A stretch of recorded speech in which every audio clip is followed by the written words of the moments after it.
আজকে আমি তোমাদের এই ডুকরিয়া পল্টাডাঙ্গা হাই স্কুলের পাটিগণিতের অঙ্কগুলো করে দেখাবো। 2023-24 সালে যে পর্ষদের টেস্ট পেপারটা, সেই টেস্ট পেপারে পাটিগণিতে যত রকম অঙ্ক এসেছিল সেই অঙ্কগুলো আমি করে দেখাবো। তোমাদের প্রশ্নপত্রে 1-এর দাগে একটা পাটিগণিত থাকে, 2-এর দাগে শূন্যস্থান থাকে, 3-এর দাগে সত্য মিথ্যা থাকে, 4-এর দাগে 2টো অঙ্ক থাকে, 5-এর দাগে 2টো অঙ্ক থাকে। তো তোমরা এটা জানো, কোশ্চেনটা ফলো করবে, তাই তোমরা জানতে পারবে। আজকে 1-এর দাগে কি প্রশ্নটা বলেছে ভালো করে তোমরা লক্ষ্য করো। একটি মেশিনের বর্তমান মূল্য 2p টাকা এবং প্রতি বছর মেশিনটির দাম 2% হ্রাস হলে, মানে কমে যাচ্ছে, প্রতি বছর 2% করে হ্রাস হচ্ছে, 2n বছর পরে মেশিনটির দাম কত হবে? বছরটা কত? 2 বছর, 2n, 2n, এনটা একটা কোনো একটা সংখ্যা, সেটা 1 হতে পারে, 2 হতে পারে, 3 হতে পারে, মানে 3 হলে 3 দুগুণে 6, 4 হলে 4 দুগুণে 8, এরকম হয়ে যাবে। দাম কত হবে? তাহলে দেখো কী করেছি আমরা, 2n বছর পর মেশিনটির দাম হবে, হ্রাসের ফর্মুলাটা লিখেছি। তাহলে দেখতে পাচ্ছ p × 1 - r/100⁴n, p এর জায়গায় 2p, এই যে মূল্য, বর্তমান মূল্য 1, আর কত 2% করে হ্রাস পাচ্ছে, আর এর জায়গায় 2r লিখেছি 100, আর n কত 2n বছর লিখেছি, কাটাকুটি করেছি, অ্যান্সারটা বেরিয়েছে। নিশ্চয়ই বুঝতে পেরে গেছো। এবার 2-এর দাগের শূন্যস্থান পূরণ। কোশ্চেনটা কি বলেছে দেখো, শূন্যস্থান পূরণ করো। 1 বছরে আসল ও সুদের অনুপাত 8:9 হলে বার্ষিক সুদের হার কত হবে? এই শূন্যস্থানে এটা দিয়েছে, এখানে তোমাকে লিখতে হবে। তাহলে ধরি কত, ধরি আসল 8x টাকা, এই যে আসল, আর সুদের পরিমাণ কত, মানে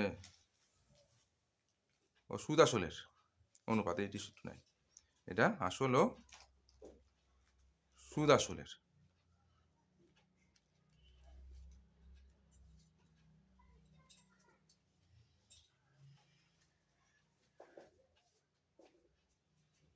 অনুপাত 8:9 হলে বার্ষিক সুদের হার কত?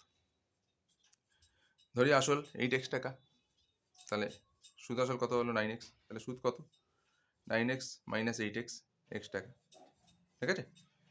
তাহলে আমরা এস এর ফর্মুলাটা ফেলে দিলাম, p × r × t / 100, SI কত x, p এর জায়গায় 8x, আর এর জায়গায় t এর জায়গায় 1 বছর 100, তারপরে ক্রস গুণ করেছি, আর এর মানটা বার করেছি 12.5%। নিশ্চয়ই তোমরা বুঝতে পেরেছো, ক্যালকুলেশনটা ভালো করে দেখে নিও, অসুবিধা নেই, ক্যালকুলেশন দেখতে থাকো। তারপরে যে কোশ্চেনটা, বার্ষিক চক্রবৃদ্ধি সুদের ক্ষেত্রে নির্দিষ্ট সময় অন্তর সুদ আসলের সঙ্গে যোগ হয়। চক্রবৃদ্ধি সুদের ক্ষেত্রে নির্দিষ্ট সময় অন্তর সুদ কী হচ্ছে, আসলের সঙ্গে যোগ হয়ে যাচ্ছে, সেই কারণে আসলের পরিমাণ ক্রমাগত বাড়তে থাকে। অবশ্যই ঠিক, আসলের পরিমাণ তোমার বাড়বেই,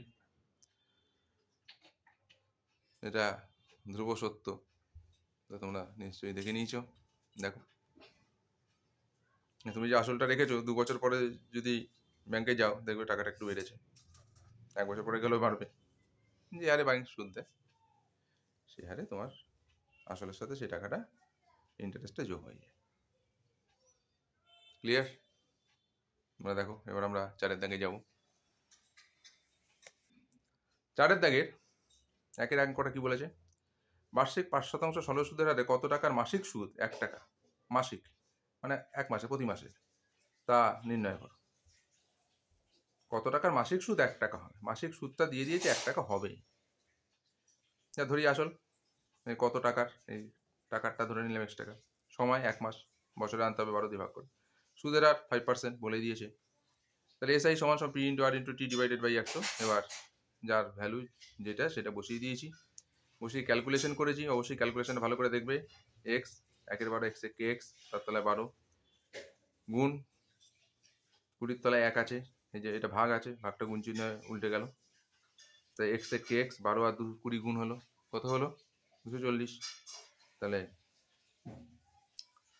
ক্রস গুণ করলাম 240, তাহলে আসল কত বেরিয়ে গেল 240 টাকা।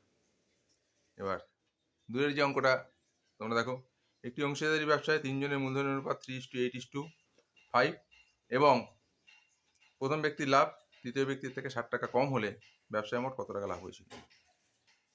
এই কোশ্চেনটা আমি আগেও দু একবার করেছি, এটা তোমাদের বলে দিচ্ছি।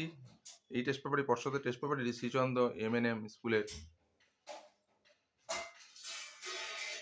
অঙ্কটা, এই প্রশ্নটা দিয়েছিল, এটা উত্তরটা দেওয়া আছে ভিডিওটা, তোমরা অবশ্যই দেখে নিও।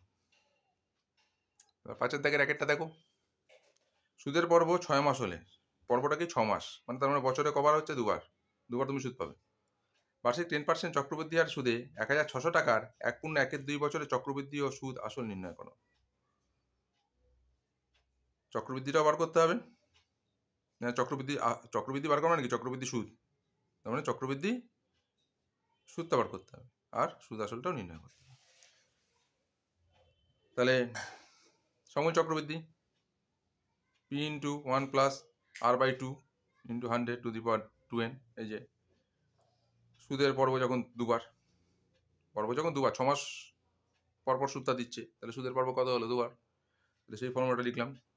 এবার যার ভ্যালু যেটা আমরা বসালাম, ভালো করে তোমরা দেখবে, ক্যালকুলেশন করার চেষ্টা করবে যে 1.1-2 মানে কি 2-1-2-3-2, নিশ্চয়ই তোমরা এগুলো জানো। যদি বুঝতে অসুবিধা হয় কমেন্টসে জানাবে। ক্যালকুলেশনটা দেখো কীভাবে করেছি। আর এর ভ্যালু 10, তলায় 2, তলায় 100, 2 এর জায়গায় 2 গুণ n এর ভ্যালু 1.1-2, এই যে n বছর, বছরটা কত এই যে বসিয়েছি, 2 কেটেছি 3, 100কে 100, 100 সাথে 5 যোগ করলে 105, 100 কিউব আছে তা 3 বার লিখেছি, এবার কাটাকুটি করেছি, এটা বেরিয়েছে। ঠিক আছে, দেখে নাও, তোমার ক্যালকুলেশনটা দেখে নাও। তাহলে কত বেরিয়েছে? 9261, কাটাকুটি করে বেরিয়েছে, 5 দিয়ে ভাগ করেছি, এটা বেরিয়েছে। তা চক্রবৃদ্ধি সুদ কত? এই সমূল চক্রবৃদ্ধি থেকে যদি আমরা আসলটা বাদ দিই তাহলে সুদ পেয়ে যাব, তাই তো? সমূল চক্রবৃদ্ধি থেকে আমরা যদি সুদটা বাদ দিই আসলটা পেয়ে যাব। আর সুদ আসলটা কত এটা বার করে ফেলেছি, সমূল চক্রবৃদ্ধি যেটা সেটাই সুদ আসল। ক্লিয়ার? বুঝতে পেরেছ?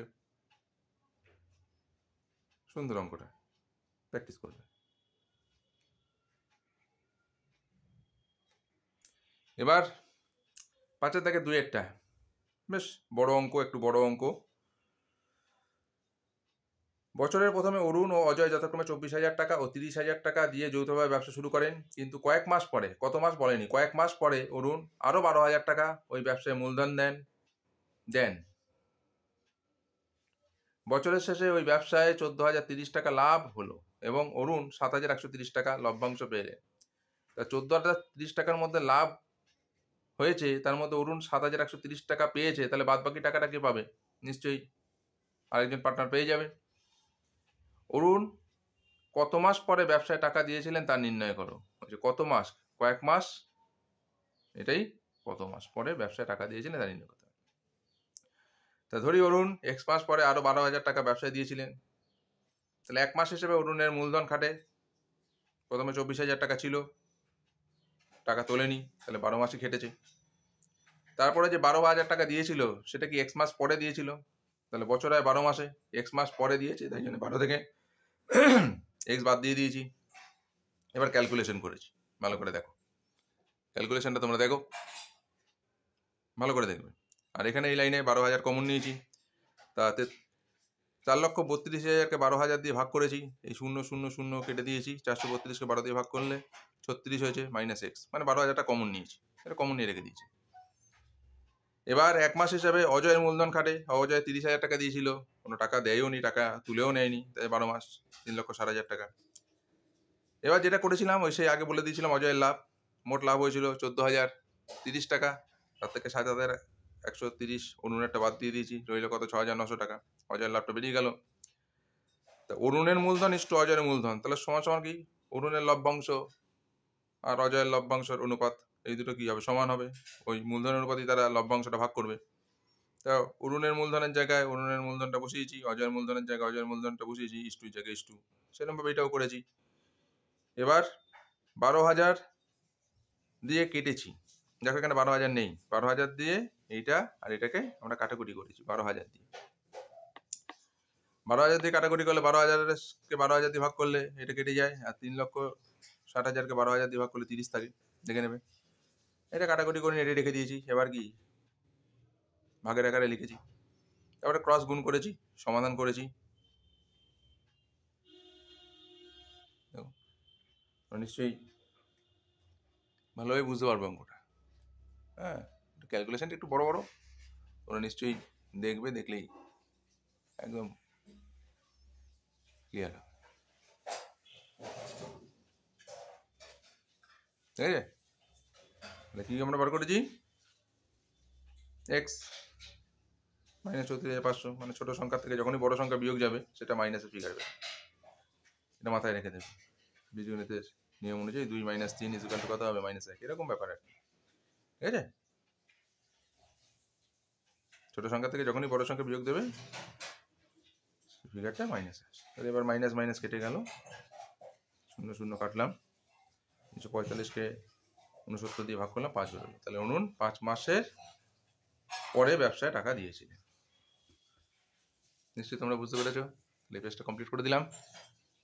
প্র্যাকটিস করো তোমরা, পাটিগণিত একদম 12 নম্বর যে থাকে পাবেই পাবে, একদম গ্যারান্টি। পাটিগণিত থেকে তোমাদের ভয় দূর হয়ে যাবে তোমরা যদি এই অঙ্কগুলো বারবার প্র্যাকটিস করতে থাকো। কোনো চিন্তা নেই, তোমরা প্র্যাকটিস করে যাও।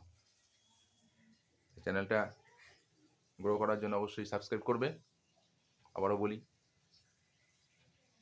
প্রতিবারের নয়, এবারও বললাম। ঠিক আছে।